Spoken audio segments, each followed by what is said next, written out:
Hello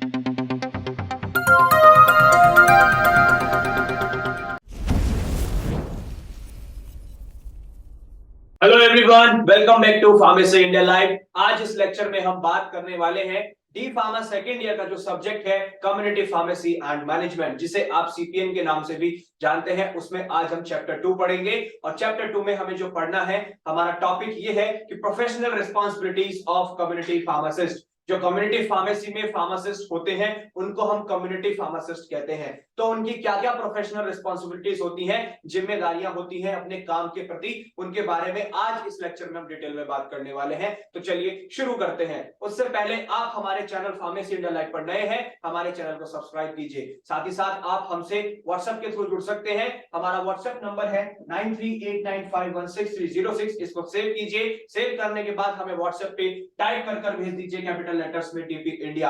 आप तक latest pharma update पहुंचती रहेंगी, चाहे वो आपकी एकेडमिक से रिलेटेड है या फिर वो आपकी जॉब से रिलेटेड है। साथ ही साथ आप हमारी एप्लीकेशन यानी कि प्ले स्टोर से pharmacy India mobile app download कीजिए, उसमें रजिस्ट्रेशन कीजिए और उसके माध्यम से भी आप हमसे जुड़ सकते हैं, हमसे कनेक्ट कर सकते हैं। तो चलिए शुरू करते हैं। सबसे पहले एक छोटी सी झलक डालते हैं सिलेबस पे, जो पीसीआई यानी कि फार्मेसी काउंसिल ऑफ इंडिया ने प्रिस्क्राइब किया हुआ है हमारा सिलेबस। तो उस पर नजर डालें तो हमें इस चैप्टर में बेसिकली प्रोफेशनल रिस्पांसिबिलिटीज के बारे में पढ़ना है। किसकी? कम्युनिटी फार्मासिस्ट की। उसका पूरा इंट्रोडक्शन पढ़ना है। साथ ही साथ जो भी एक कॉन्सेप्ट होता है गुड फार्मेसी प्रैक्टिसेस के अंदर, कि एक अच्छी फार्मेसी प्रैक्टिस कैसे चलती है, जिसे हम जीपीपी कहते हैं, तो उसका क्या कॉन्सेप्ट होता है, और एसओपीज यानी कि स्टैंडर्ड ऑपरेटिंग प्रोसीजर्स क्या क्या फॉलो किए जाते हैं, तो उनके बारे में इस लेक्चर में हम बात करने वाले हैं। तो चलिए शुरू करते हैं।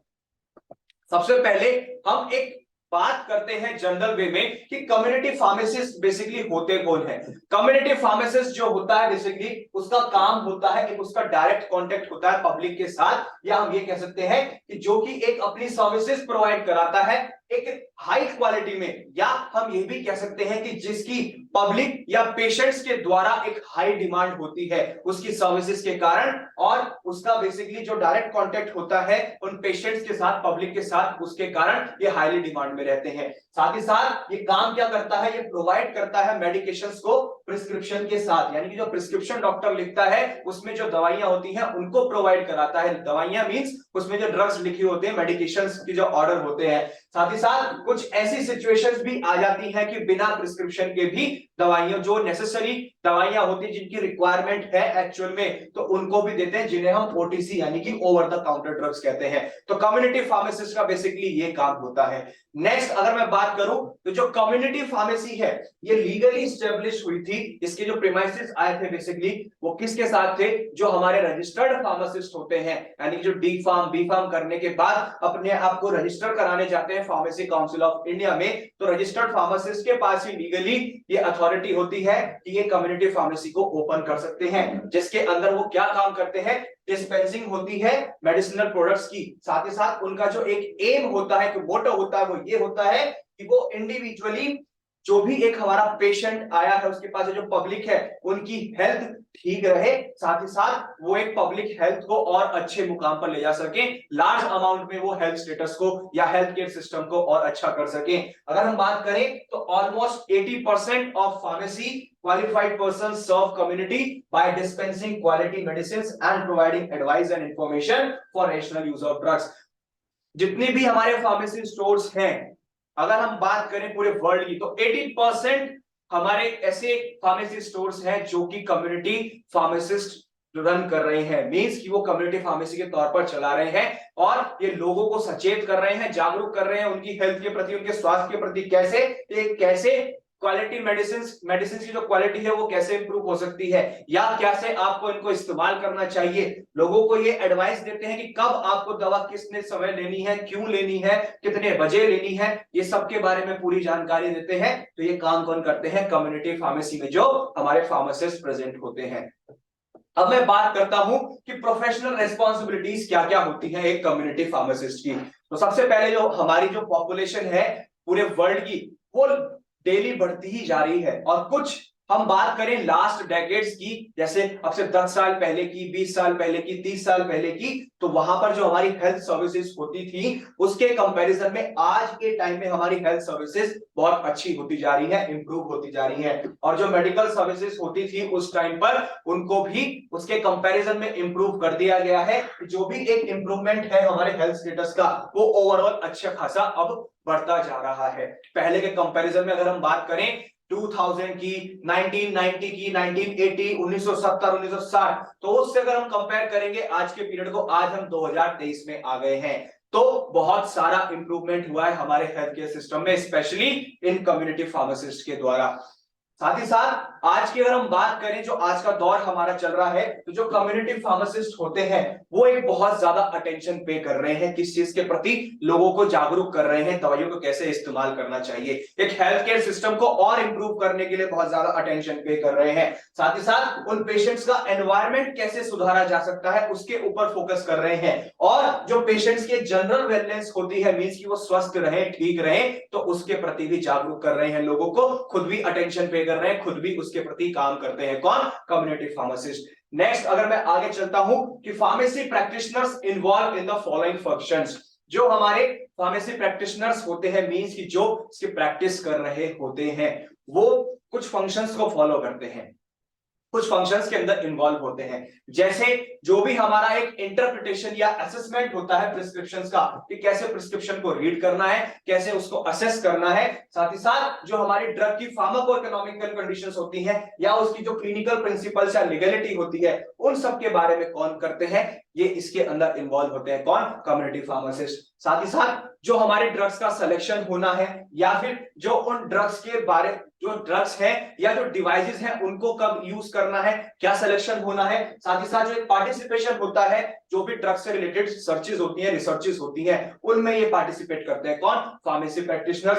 साथ ही साथ जो भी एक ड्रग इंफॉर्मेशन पेशेंट्स को ऑफर करनी होती है, मींस उनको बतानी होती है, उसमें ये पार्टिसिपेट करते हैं। जो पैरामेडिकल स्टाफ होता है या जो मेडिकल प्रोफेशनल्स होते हैं, उनके साथ साथ ये लोग भी पेशेंट्स को काउंसिल करते हैं कि कैसे आपको ये हैंडल करनी है सिचुएशन। साथ ही साथ जो ये मेडिकेशंस का एडमिनिस्ट्रेशन होना है, कि कब दवा लेनी है, तो प्रॉपर एक पेशेंट काउंसलिंग जो होती है, पैरामेडिकल स्टाफ की तरह, मेडिकल प्रोफेशनल्स की तरह, कम्युनिटी फार्मासिस्ट मींस फार्मासिस्ट भी इसमें इन्वॉल्व होते हैं। ये लोग भी पेशेंट की काउंसलिंग करते हैं। मेजर रेस्पॉन्सिबिलिटी इनकी यही होती है कि पेशेंट की काउंसलिंग करें। नेक्स्ट मैं बात करूं तो जो भी कंपाउंडिंग होती है स्पेशल केसेस में, या मैं बात करूं जो डिस्पेंसिंग या लेबलिंग होती है किस चीज की, जो हमारी नेसेसरी रिकॉर्ड्स मेंटेन किए जाते हैं, तो उसके लिए भी यही रेस्पॉन्सिबल होते हैं, उसमें भी यही इन्वॉल्व होते हैं। कौन? फार्मासिस्ट। नेक्स्ट जो भी हमारे नॉन फार्माकोलॉजिकल एस्पेक्ट्स होते हैं, किसी भी एक हेल्थ प्रमोशन को लेके, या जो भी हमारी वेलबींग होती है, तो उसके रिगार्डिंग ये एडवाइस भी करते हैं, लोगों को सलाहें भी देते हैं कि क्या सही है क्या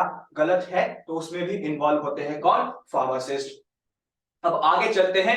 अब मैं आपको बताता हूं कि जो हमारे कम्युनिटी फार्मासिस्ट होते हैं वो कहां कहां पर पार्टिसिपेट कर सकते हैं। जो भी एक हमारी होती है ड्रग रिलेटेड या हेल्थ रिलेटेड जितने भी टॉपिक्स हैं, उनमें कैसे ये पार्टिसिपेट कर सकते हैं, क्या इनका एक योगदान होता है। साथ ही साथ जो एक कम्युनिटी फार्मासिस्ट होता है वो एक बहुत अहम किरदार निभाता है, कहां पर? कुछ हेल्थ केयर एरियाज में। वो कौन कौन से होते हैं उसके बारे में मैं आपको बताता हूं। Basically the community pharmacist can take part on a wide range of drug related and health related topics. साथ ही साथ a community pharmacist could play an important role in the following areas of healthcare, जो मैंने अभी आपको बताया था वो क्या क्या है। सबसे पहला ड्रग सिलेक्शन। ड्रग सिलेक्शन में बहुत अहम किरदार होता है किसका? कम्युनिटी फार्मासिस्ट का, कि क्या एक अप्रोप्रिएट ड्रग दी जानी चाहिए, जो उसने पेशेंट के लिए डॉक्टर ने प्रिस्क्रिप्शन लिखा है, प्रिस्क्राइब की है मेडिकेशन, तो उनमें जो सिलेक्शन होगा ड्रग का, उसके लिए रिस्पॉन्सिबल कम्युनिटी फार्मासिस्ट होता है, कि उसकी हेल्थ स्टेटस देख के, उसका पूरा मेडिकल हिस्ट्री देख के वो चेक करता है कि अप्रोप्रिएट ड्रग कौन सी रहेगी। साथ ही साथ डिस्पेंसिंग एरिया, डिस्पेंसिंग एरिया कैसा होना चाहिए, वो सबके लिए रिस्पॉन्सिबल कौन होते हैं? हमारे कम्युनिटी फार्मासिस्ट। वहां पर किसी भी तरीके की कोई आवाजाही नहीं होनी चाहिए कि डिस्पेंसिंग करते वक्त आपको डिस्टर्बेंस क्रिएट हो। साथ ही साथ कि प्रिस्क्रिप्शन को कैसे डिस्पेंस करेंगे वो इसको आना चाहिए, ये भी रेस्पॉन्सिबिलिटी कम्युनिटी फार्मासिस्ट की ही होती है। पेशेंट्स को काउंसिल करना, यानी कि पेशेंट से बातचीत करना, उनको काउंसिल करना, उन्हें चीजों के बारे में समझाना, दवाइयां जो डॉक्टर ने लिखी है वो क्यों लिखी है उसके बारे में बताना, उनके क्या क्या इस्तेमाल है, यूजेस होते हैं उनके बारे में बताना, या उनसे क्या क्या उन्हें सावधानी या प्रिवेंशन प्रिकॉशंस लेनी है तो उन चीजों के बारे में बताना, उसे पेशेंट काउंसलिंग कहते हैं। तो ये भी एक कम्युनिटी फार्मासिस्ट को करना चाहिए। फैमिली फार्मासिस्ट मींस कि आपका कम्युनिकेशन इतना अच्छा होना चाहिए सामने वाले पेशेंट से, जो सामने लोग आपके पास आए हैं, कि एक फैमिली टाइप रिलेशन बन जाए, वो आपसे बिल्कुल भी हिचकिचाए ना, जो भी उनकी सिचुएशन है, जो भी उनकी हेल्थ कंडीशन है, वो आपके साथ शेयर करें और आप भी उनसे बहुत अच्छा बर्ताव करें, उन्हें चीजों के बारे में समझाएं। उनकी जब काउंसलिंग करते हैं आप, तो उस वक्त आपका नेचर बहुत अच्छा होना चाहिए, कि फ्रेंडली नेचर हो, कि वो सामने वाले आपसे बखूबी हर तरीके की बातचीत कर सके, जो भी उनकी कंडीशन है या जो भी उनकी मेडिकल हिस्ट्री रही वो आपके साथ साझा कर सके, शेयर कर सके। साथ ही साथ work with patients on general health, यानी कि पेशेंट के साथ भी इन कम्युनिटी फार्मासिस्ट को काम करना चाहिए, उनके जनरल हेल्थ को ठीक करने के लिए, जो भी उनकी हेल्थ से संबंधित दिक्कतें हैं उसके साथ उन्हें मिलकर काम करना चाहिए। ये नहीं कि सिर्फ ये आपकी रिस्पॉन्सिबिलिटी है, मैंने तो दवा आपको दे दी, अब आप जो है जैसे मर्जी वैसे कीजिए, तो ये चीज नहीं होनी चाहिए, उनके साथ मिलकर चलना होता है। Next, deal with insurance companies. कुछ पेशेंट्स ऐसे भी होते हैं कि जो कैपेबल नहीं होते, अफोर्ड नहीं कर पाते हैं पूरा खर्चा डॉक्टर का भी, स्पेशली जो उनका ट्रीटमेंट चल रहा होता है और दवाइयों का, तो आपके इंश्योरेंस कंपनीज के साथ भी रिलेशन होने चाहिए कि आप टाइम पड़ने पर ऐसे पेशेंट्स को इनसे मिला सके, कंपनी से, इंश्योरेंस कंपनी से, उनका इंश्योरेंस हो सके, उनका मेडिकल क्लेम करा सके, तो ये भी रिस्पॉन्सिबिलिटी बनती है कम्युनिटी फार्मासिस्ट की। नेक्स्ट मैं बात करूं मैनेज स्टाफ, जो भी आपका स्टाफ है, आपके अंडर, आपके साथ आपके जो कलीग्स हैं, उन सबको मैनेज करना आना चाहिए। ये नहीं है कि आपने किसी एक अच्छे बड़े हॉस्पिटल में अपना कम्युनिटी फार्मेसी शॉप खोला हुआ है, कम्युनिटी फार्मेसी खोली हुई है, वहां पर रिक्वायरमेंट है 15 लोगों की, 15 फार्मासिस्ट वहां प्रेजेंट होने चाहिए, आपके इंक्लूडिंग यू, तो और वहां सिर्फ आपने अवेलेबल कर रखे हैं 5 बंदे या 6 बंदे, 6 फार्मासिस्ट हैं इंक्लूडिंग यू, आपके साथ लगा के 6, यानी कि 7 हो गए टोटल। तो ये 7 पर्याप्त है क्या उस चीज के लिए? नहीं, पूरा स्टाफ मैनेज होना चाहिए। साथ ही साथ स्टाफ की जो भी प्रॉब्लम्स होती हैं वो भी आप उनको डिस्कस करें, वो भी आप उनके सुने, उनके साथ मिलकर काम करते चले, तो एक स्टाफ मैनेज अच्छे से हो जाएगा और काम बहुत अच्छा चलेगा, और पेशेंट्स को भी दिक्कत नहीं होगी जब वो आपके पास दवाइयां लेने आएंगे। नेक्स्ट मैं बात करूं परफॉर्म एडमिनिस्ट्रेटिव टास्क भी आपको करने चाहिए, ये भी एक रिस्पॉन्सिबिलिटी बनती है हमारे कम्युनिटी फार्मासिस्ट की। साथ ही साथ एजुकेट हेल्थ प्रोवाइडर कलीग्स, जो भी आपके कलीग्स होते हैं उनको आप एजुकेट कीजिए कि कैसे आप अपना स्वास्थ्य ठीक रख सकते हैं, कैसे आप अपना हेल्थ स्टेटस मेंटेन कर सकते हैं, उसके बारे में भी लोगों को बताना चाहिए। नेक्स्ट अगर मैं बात करूं एंश्योर पेशेंट सेफ्टी, सबसे ज्यादातर जो ध्यान रखना होता है वो ध्यान रखना है कि पेशेंट की सेफ्टी किस तरीके से रखी जा सकती है, कैसे मेरा पेशेंट सेफ रह सकता है मेरी दवाइयों से, तो उसके बारे में आपको इंश्योर होना होता है, ध्यान रखना होता है। साथ ही साथ ट्रीटिंग कॉमन एलिमेंट्स, कुछ ऐसे रोग होते हैं, बीमारियां होती हैं जो बहुत मोस्ट कॉमन होती हैं, उनके लिए भी आपको ट्रीटमेंट आना चाहिए। अगर आपके पास कोई आता है कि मेरे पेट में दर्द हो रहा है, तो उसका ट्रीटमेंट आप कर सकें, ये सब चीज एक कम्युनिटी फार्मासिस्ट की रिस्पॉन्सिबिलिटी बनती है। क्लिनिकल सर्विसेज प्रोवाइड करना आना चाहिए एक कम्युनिटी फार्मासिस्ट को। नेक्स्ट हेल्थ स्क्रीनिंग सर्विसेज भी प्रोवाइड करानी चाहिए कम्युनिटी फार्मासिस्ट को। प्रोफेशनल रिलेशनशिप बहुत अच्छा होना चाहिए। ये नहीं है कि आप प्रोफेशनल तो है, मींस कि आपका जो प्रोफेशन है वो प्रोफेशनल ही है, आप पेशे से फार्मासिस्ट हैं, जो आपके कलीग्स हैं उनके साथ आपका जो व्यवहार है, बर्ताव है, वो ठीक नहीं है, अपने बॉस के साथ आपका बर्ताव ठीक नहीं है, अपने जूनियर स्टाफ के साथ, तो आपको एक प्रोफेशनल रिलेशनशिप मेंटेन करके चलना है, सबको एक साथ लेकर चलना है, टीम की तरह काम करना है। ये नहीं है अकेले से कुछ हासिल नहीं होता, सब आपको मिलकर करना होता है। अगर एक ड्रग का एग्जांपल लेने, ड्रग के जो पार्टिकल्स होते हैं जिनसे मिलके वो बनी हुई है, अगर वो सब अलग हो जाएंगे, इनकम्पैटिबल हो जाएंगे, तो ड्रग काम क्या करेगी? कुछ भी नहीं। इसी तरीके से प्रोफेशनल रिलेशनशिप मेंटेन होना बहुत जरूरी है। और कंटिन्यूइंग एजुकेशन, अब कंटिन्यूइंग एजुकेशन मींस कि लगातार पढ़ते रहना ही नहीं, यहाँ पर कंटिन्यूइंग एजुकेशन का मींस है जो समय के साथ साथ इनोवेशंस होती हैं, लेटेस्ट अपडेट्स आते हैं, कोई न्यू रिसर्चेस आई हैं, डेवलपमेंट हुआ है, तो उस चीज के बारे में पूरा अप टू डेट रहना, प्रॉपर नॉलेज आपके पास होना, ये भी रिस्पॉन्सिबिलिटी बनती है कम्युनिटी फार्मासिस्ट को। अगर आपको फॉर एग्जांपल एक छोटा सा उदाहरण देता हूं, अगर आपको एबीसी के बारे में पता है, नेक्स्ट कोई लॉन्च हो गया डीईएफ, तो इसके बारे में भी आपको पता करना, ये भी आपकी एक रिस्पॉन्सिबिलिटी बनती है। ठीक है, तो ये मेजर रिस्पॉन्सिबिलिटीज होती है कम्युनिटी फार्मासिस्ट की। अब आगे चलते हैं, अब बात करते हैं फार्मेसी प्रैक्टिसेस एंड एसओपीज यानी कि स्टैंडर्ड ऑपरेटिंग प्रोसीजर। सबसे पहले मैं बात करता हूं एक फार्मेसी प्रैक्टिस की। तो ज्यादातर जो हमारी एक पब्लिक हेल्थ होती है वो जो है डिपेंडेंट है हमारे कम्युनिटी फार्मासिस्ट पे। कैसे कि जो उनकी हैप्पीनेस है यानी कि जो उनकी खुशहाली जिंदगी है और जो उनका वेलफेयर है लोगों का, वो सब डिपेंडेंट है पब्लिक हेल्थ पे। साथ ही साथ बहुत सी बार ऐसा हो जाता है कि पुअर एक्सेस के कारण जो भी एक क्वालिटी मेडिकल आइटम्स हैं वो प्रॉपर नहीं मिल पाते, या हम ये कह सकते हैं lack of skilled health expert. जो हेल्थ एक्सपर्ट्स हैं वो उनके पास इतनी स्किल्स नहीं है कि जिसकी वजह से वो ट्रीटमेंट अच्छा प्रोवाइड करा पाए। साथ ही साथ एक इनसफिशिएंट हेल्थ वर्कफोर्स, इनसफिशिएंट यानी पर्याप्त मात्रा में हेल्थ वर्कफोर्स नहीं मिल पाता है पेशेंट्स को। साथ ही साथ अनअफोर्डेबल हेल्थ केयर कॉस्ट, जो भी एक उसका ट्रीटमेंट चल रहा है, उपचार चल रहा है, वो अनअफोर्डेबल है यानी कि वो पेशेंट उसे अफोर्ड नहीं कर पा रहा, या लो हेल्थ केयर प्रोफेशनल्स की एजुकेशन है जिसकी वजह से जो रिक्वायरमेंट्स हैं वो सारे बैरियर्स बन जाते हैं एक गुड हेल्थ के लिए। यानी कि ये जो मेजर फैक्टर्स हैं ये सब आते हैं जिनकी वजह से एक जो हमारी गुड हेल्थ स्टेटस है वो मेंटेन नहीं हो पाता।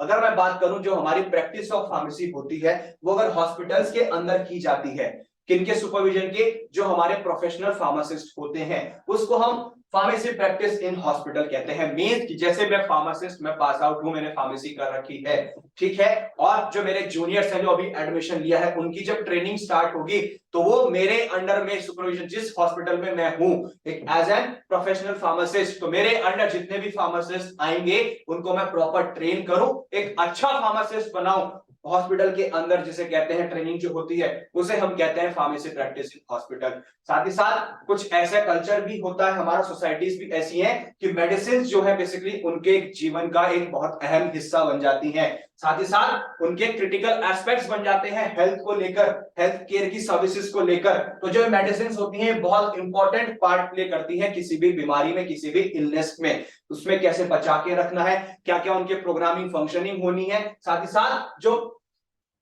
प्रैक्टिकली जितनी भी हमारी डिजीजेस के ट्रीटमेंट्स होते हैं वो सब उसमें अवेलेबल होते हैं। इसीलिए हमारा 99% जो पब्लिक सेक्टर है वो डिपेंड करता है मेडिसिन के ऊपर कि चलो दवा तो है, एटलीस्ट जान बच जाएगी, बीमारी ठीक हो जाएगी। लोग सिर्फ यही कहते हैं। नेक्स्ट अगर मैं बात करूं, अगर हम इन सब चीजों को हटा दें तो हमारे जो क्लिनिकल इश्यूज आते हैं वो कभी कभी ये आते हैं कि जो हमारी मेडिसिन रिलेटेड इश्यूज होते हैं वो हमारे एक मेजर क्लिनिकल इश्यूज बन जाते हैं। होता क्या है, बहुत सारे कॉन्सिक्वेंसेस आ जाते हैं, जैसे जो हमारी कॉस्ट है वो सबसे बड़ा इशू है। दवाइयां इतनी महंगी हो जाती है, जो दवाइयां एक पेशेंट को यूज करनी होती है उसके ट्रीटमेंट के लिए जो दी गई है वो इतनी हाई कॉस्ट की होती है कि वो अफोर्ड नहीं कर पाता। साथ ही साथ उनकी जो कॉस्ट है बेसिकली ड्रग्स की वो इतनी ज्यादा होती है कि पेशेंट जो है फिर 10 बार सोचता है, एक गरीब आदमी 10 बार सोचता है कि भाई मैं कैसे इसे अफोर्ड करूं, मेरे बस का इतना नहीं है, मेरी जो है पूरे साल की कमाई 10,000 है और मैं ये 5,000 की दवा कैसे खरीद लूं। तो इस वजह से भी बहुत से लोग रह जाते हैं, उनको ट्रीटमेंट नहीं मिल पाता, उपचार नहीं मिल पाता, और फिर जो उनके साथ नहीं होना चाहिए वो वाली सिचुएशन उनके साथ आ जाती है। जिस तरीके से मैं बात करूं जो हमारी मेडिसिन हैं वो बहुत ज्यादा एक्सपेंसिव बनती जा रही है, बहुत ज्यादा महंगी होती जा रही है। बेसिकली जो हमारा एक हेल्थ केयर है वो ऐसे लोगों के पास पहुंचने में असमर्थ है। साथ ही साथ जो प्राइसिंग की, जो एक हम कहें जो एक मेडिसिन के प्राइसेस सेलेक्ट किए जाते हैं उनकी जो मैनेजिंग होती है वो एक क्रूशियल स्टेप बन गया है, जिससे कि एक best use of limited resources जो है वो ठीक से नहीं हो पा रहा, और हम ये भी इंश्योर नहीं कर पा रहे कि ये जो ऐसे लोग हैं उनको कैसे रिलीव करें, एक quality health care system provide करा के कैसे उनके जो दुख है उसका निवारण करें। अगर जो जैसे हमारी कुछ सब स्टैंडर्ड ड्रग आती है, अडल्ट्रेटेड ड्रग्स आती हैं, अनलाइसेंस्ड ड्रग है, या फिर जो स्पूरियस या फॉल्सली लेबल्ड या फॉल्सिफाइड क्लेम्ड ड्रग्स होती हैं, बेसिकली ऐसे फार्मास्यूटिकल्स होते हैं, वो बहुत ज्यादा बढ़ते जा रहे हैं। लोगों में एक डर बैठ गया है कि ये नकली दवाइयां मार्केट के अंदर अवेलेबल है। बेसिकली साधारण वर्ड एक नकली दवा, वो ओरिजिनल नहीं है।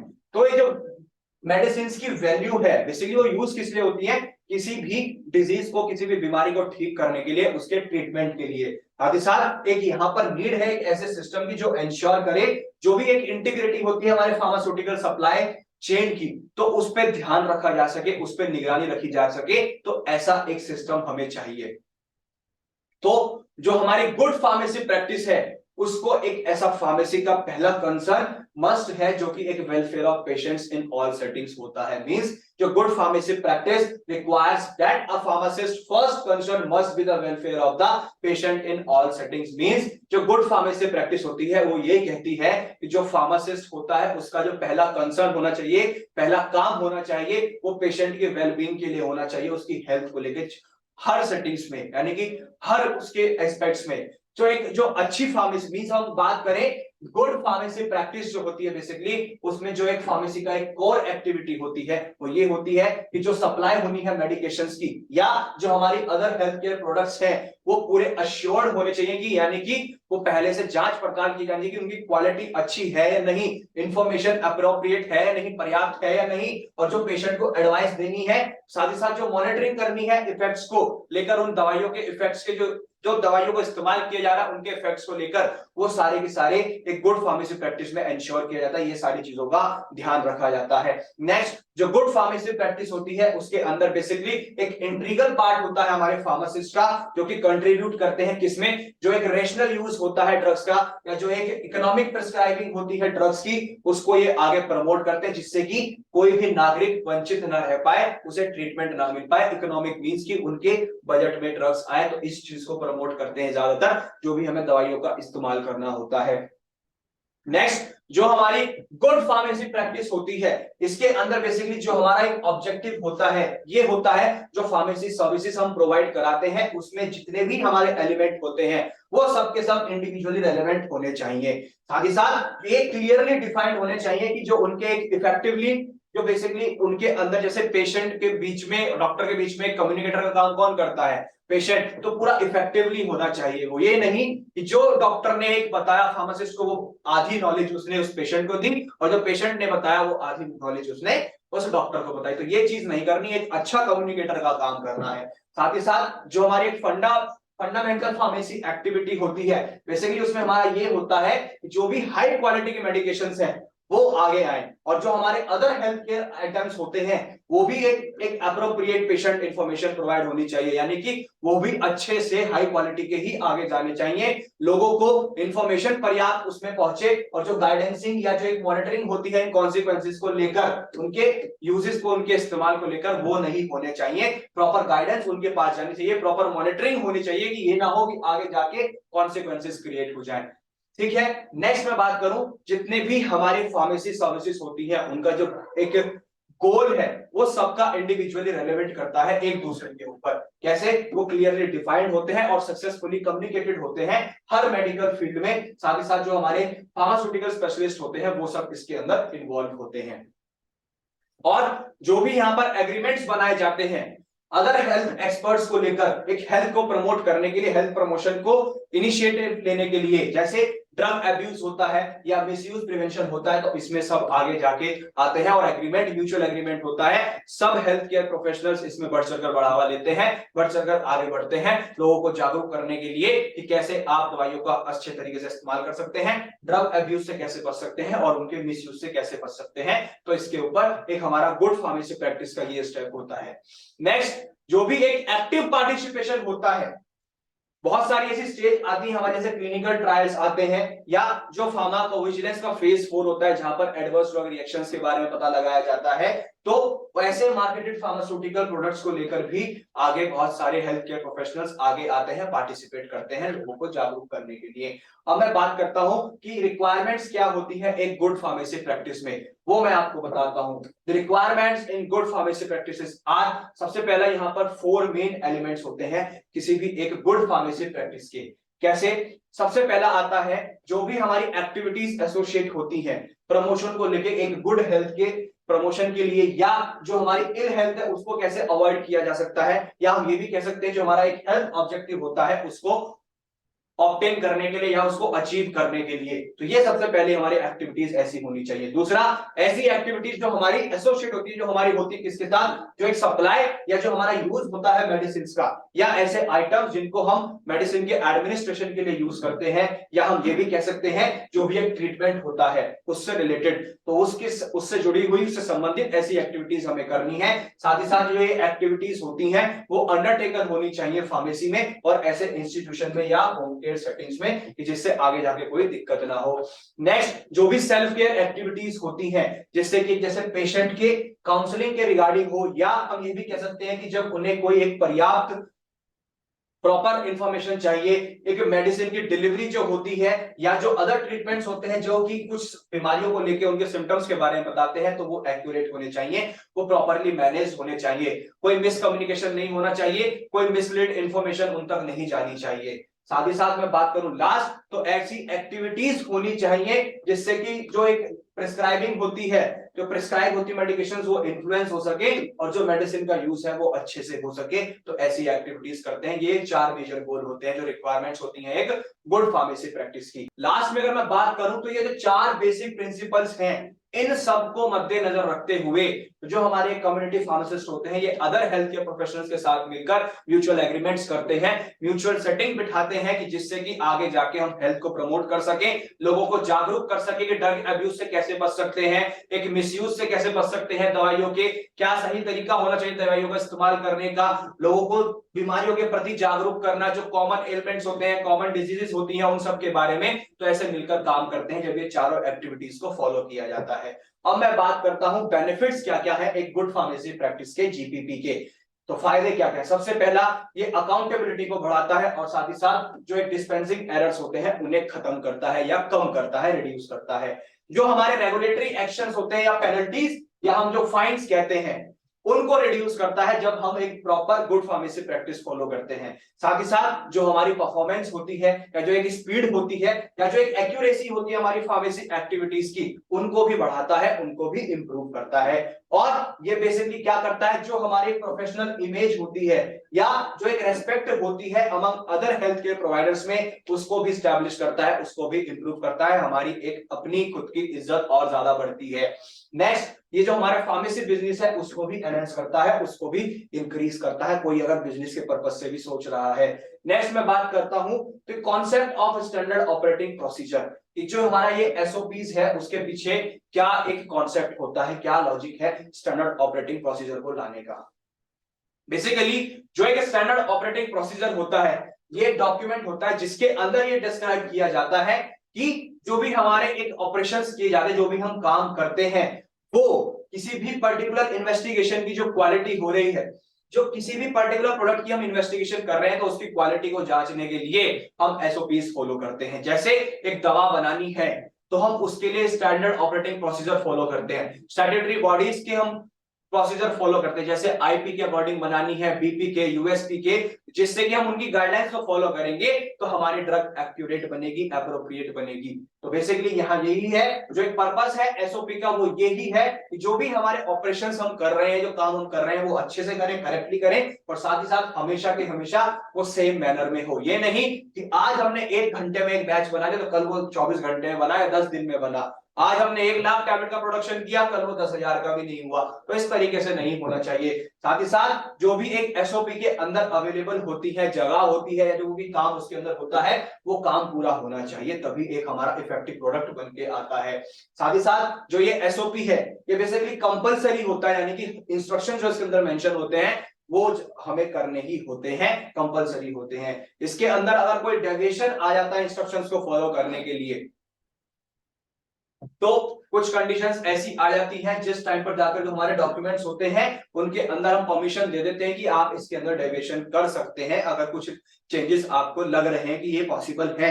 तो ये सब इसके एसओपी के अकॉर्डिंग ये भी अवेलेबल होता है, अदरवाइज पूरा जो एक स्टैंडर्ड ऑपरेटिंग प्रोसीजर है वो हमें एज इट इज हूबहू ही फॉलो करना होता है। नेक्स्ट मैं बात करता हूं ऑब्जेक्टिव्स क्या है एसओपीज के। What are the objectives of SOPs? सबसे पहला, इंश्योरिंग बिजनेस कंटिन्यूटी।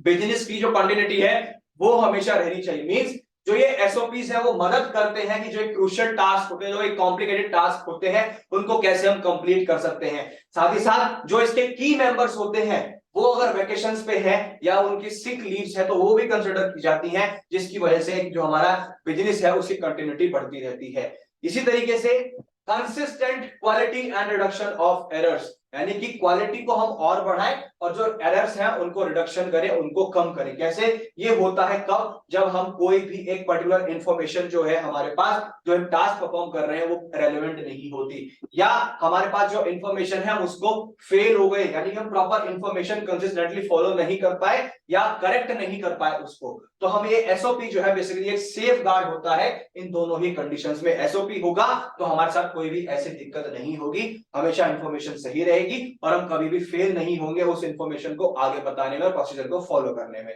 साथ ही साथ इसका जो एक तीसरा ऑब्जेक्टिव है वो ये है कि फास्टर एम्प्लॉय ऑन बोर्डिंग्स। जो ये एसओपी होता है ये एक ग्रेट स्टार्टिंग पॉइंट है किसी भी न्यू मेंबर्स के लिए ड्यूरिंग देयर ट्रेनिंग, यानी कि वो बहुत जल्दी एसओपीज के जरिए सीख जाते हैं काम को कि कैसे क्या करना होता है। अदरवाइज बिना एसओपी के बहुत टाइम लग जाता है नए मेंबर जब ज्वाइन करते हैं, नए एम्प्लॉय जो ज्वाइन करते हैं उन्हें प्रोसीजर को सीखने में। साथ ही साथ knowledge management and retention means जो ये एसओपी होते हैं, जब लोगों को नॉलेज होती चली जाती है, एक्सपीरियंस बढ़ता है, तो उनकी जो नॉलेज है वो मैनेज हो जाती है। साथ ही साथ जो ये लीव लेते हैं या जो कोई न्यू अपॉर्चुनिटीज आती हैं लीव लेने के लिए, तो उस टाइम पर जो उनकी नॉलेज है वो रिटेन रहती है और वो टीम की तरह काम करते हैं, टीम उनको सपोर्ट करती है, क्योंकि किस वजह से? जो एसओपी है वो उसको फॉलो कर रहे थे। यानी कि जब कोई भी एक ऐसी सिचुएशन आ गई कि इस टीम में 100 बंदे हैं, 2 या 5 या 10 जनों को छुट्टी लेनी है, तो अगर एसओपी फॉलो करते चले हैं तो वो 90 भी उन 10 की कमी नहीं खलने देते, तो काम प्रॉपर अच्छे से चलता है। Next, legal protection.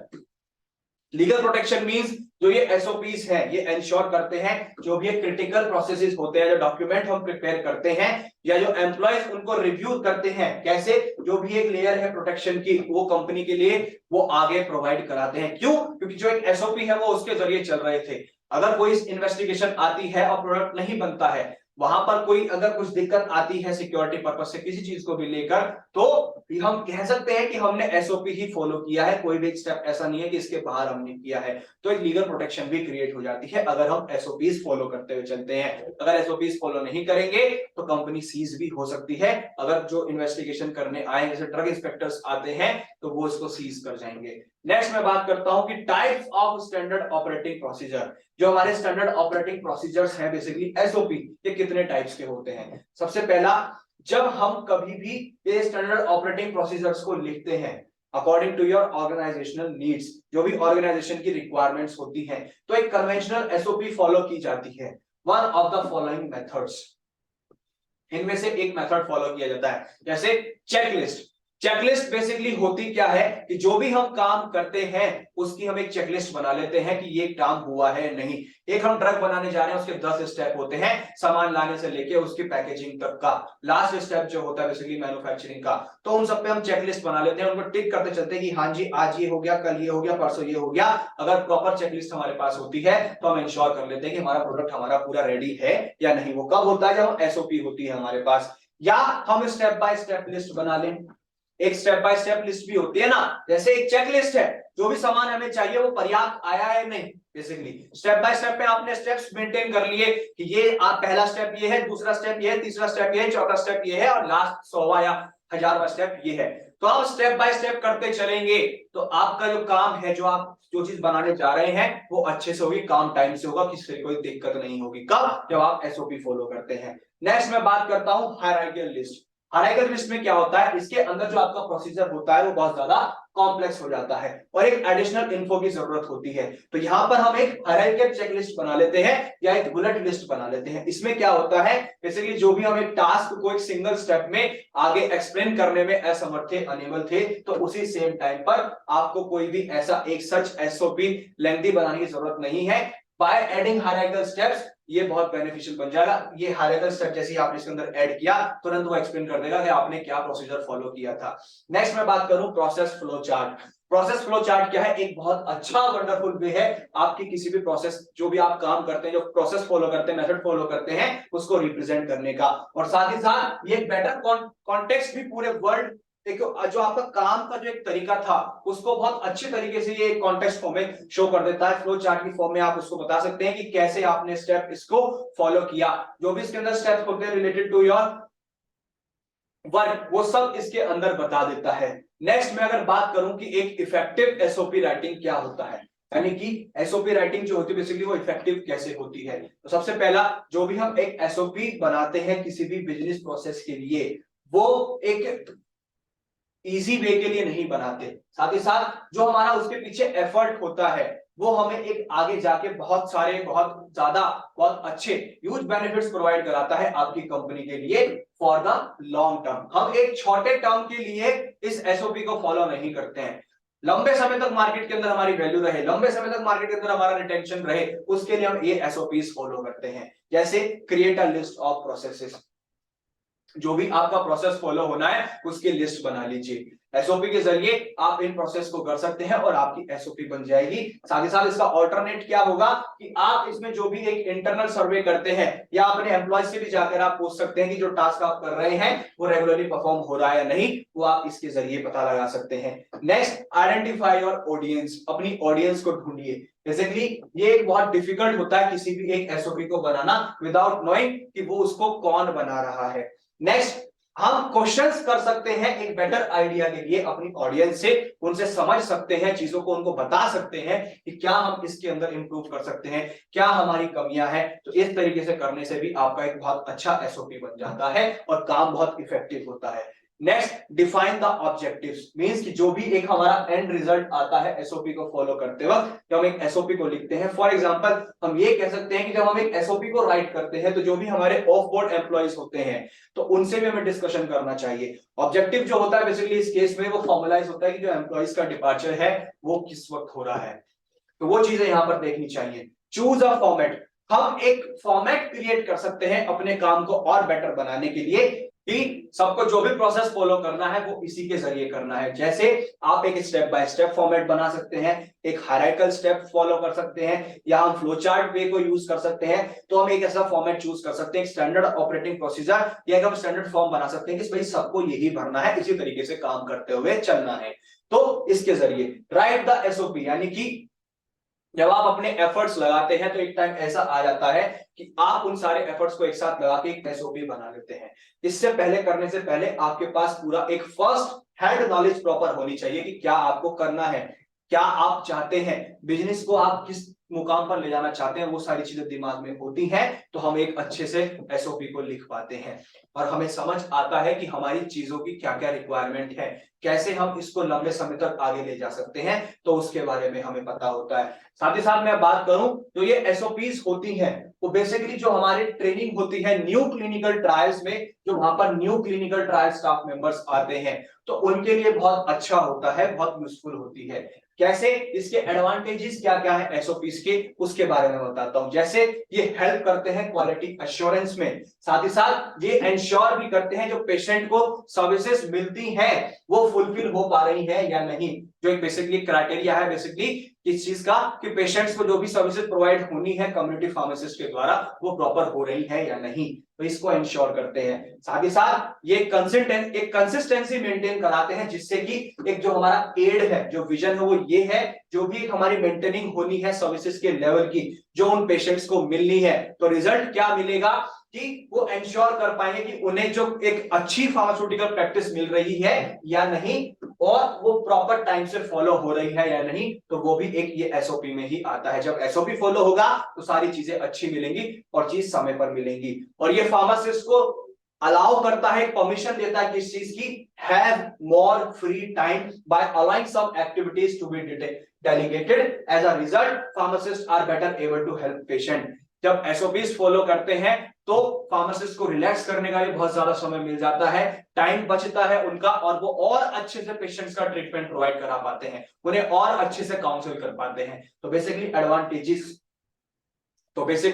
Advantages SOP के यही है कि ये पेशेंट्स को, स्पेशली कम्युनिटी फार्मासिस्ट को बहुत ज्यादा मदद करते हैं जब वो प्रॉपर एक एसओपी फॉलो करते हुए चलते हैं। तो ये था हमारा पूरा कि प्रोफेशनल ड्यूटीज क्या होती है कम्युनिटी फार्मासिस्ट की, कैसे हम एक इफेक्टिव कम्युनिटी फार्मेसी प्रोवाइड करा सकते हैं। अपना जो भी हमारी जैसे पेशेंट काउंसलिंग करनी है या जो पेशेंट्स को हम बताते हैं बीमारियों के बारे में, दवाई के बारे में, उसे और कैसे अच्छे से बना सकते हैं और कैसे अच्छे से बता सकते हैं, या हम कैसे एक अपना एसओपी जो फॉलो करना होता है उसे कैसे अच्छे से फॉलो कर सकते हैं, क्या उसके एडवांटेजेस होते हैं, उन सब के बारे में इस लेक्चर में हमने डिटेल में जाना। तो इसी तरीके की मोर अपडेट्स के लिए बने रहिए फार्मेसी इंडिया लाइव के साथ। डरने की है क्या बात जब फार्मेसी इंडिया लाइव है आपके साथ।